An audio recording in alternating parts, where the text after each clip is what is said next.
So not everyone thinks Boasberg's moves are funny at all. In fact, there's a resolution calling for the impeachment of the U.S. District Court Judge Boasberg, and it is gaining support, folks. 22 co-sponsors now in the House. Texas Congressman Brandon Gill introduced the articles of impeachment against him, saying he's guilty of high crimes and misdemeanors and should be removed from office.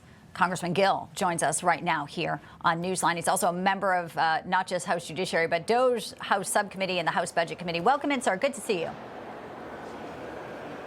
Thanks for having me. All right, so you're getting support. You're saying he's abusing his powers, activist judge, violating so many things. Now, you could force a vote, a House-wide vote on the measure.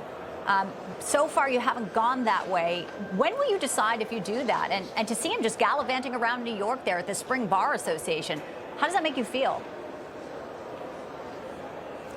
Well, listen, remember, this is a activist left-wing district court judge who decided to take it upon himself to act as commander-in-chief of the United States and demand that President Trump bring a plane full of Tren de Aragua alien terrorists back into the United States. That is a blatant usurpation of the executive's authority. I think that it does warrant impeachment, and I've been very clear about that for the past several weeks. But listen, I'm on the House Judiciary Committee. It is chaired by Chairman Jim Jordan. We've got the Speaker involved as well. There are a variety of remedies that we can pursue to push back against activist judges, just like Judge Boasberg.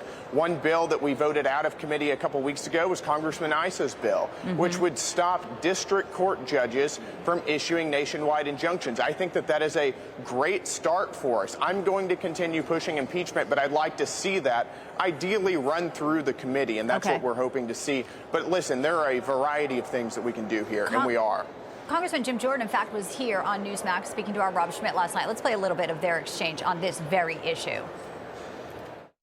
This Judge Boasberg, as an example, who said, turn the plane around, bring the bad guys back, illegal migrants, part of a terrorist organization, part of this Tren de Aragua gang, bring them back. That makes no sense. It ultimately comes down to who gets to decide.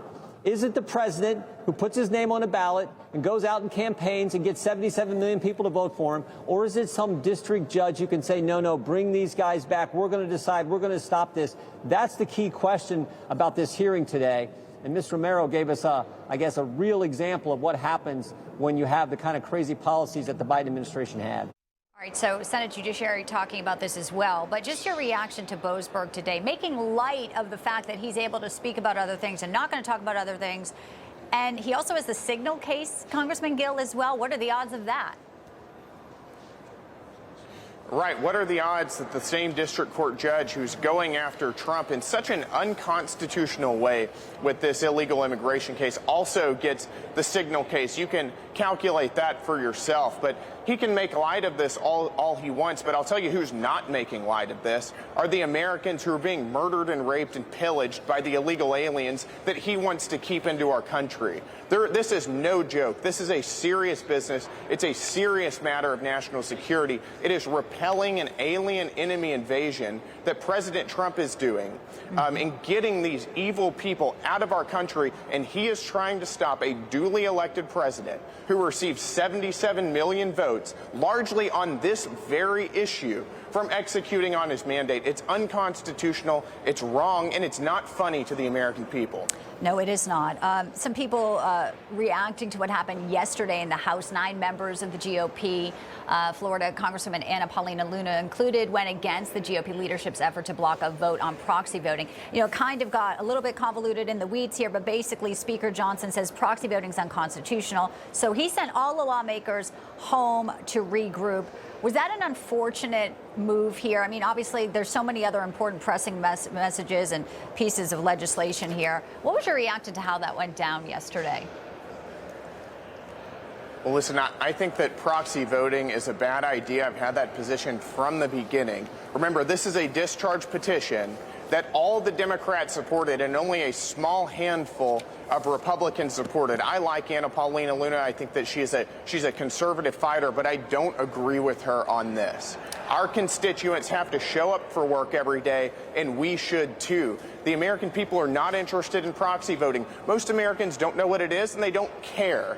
What they want to see is they want to see the United States Congress, led by Republicans,